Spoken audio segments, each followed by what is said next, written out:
ఈ వీడియోలో మనం భగవద్గీత అధ్యాయము 17 శ్లోకము 27ను పరిశీలిద్దాం. ముందు శ్లోకాలలో శ్రీకృష్ణుడు ఓం తత్తుల గురించి వివరించాడు.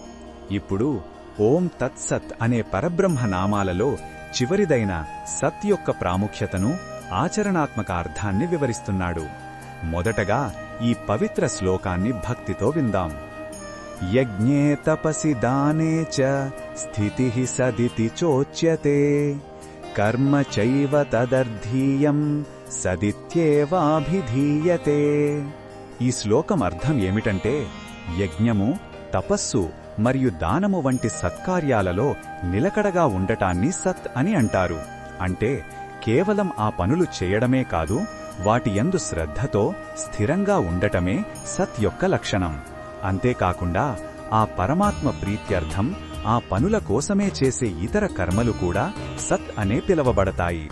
ఉదాహరణకు, దానం చేయడానికి ధనం సంపాదించడం కూడా సత్ కిందకే వస్తుంది. ఈ శ్లోకంలో ఉన్న భావం మనకు ఏమి చెప్తుందంటే, మన ఆధ్యాత్మికత అనేది కేవలం పూజలు లేదా ధ్యానానికే పరిమితం కాదు. మనం చేసే ప్రతి మంచి పనిలో, చూపే నిబద్ధతలో కూడా దైవత్వం ఉంటుంది. యజ్ఞం, దానం, తపస్సు వంటి కర్మలలో మనం స్థిరంగా ఉన్నప్పుడు మన చర్యలు శాశ్వతమైన సత్యంతో అనుసంధానమవుతాయి. ఇది మన కర్మలకు ఒక గొప్ప ప్రయోజనాన్ని, పవిత్రతను ఇస్తుంది.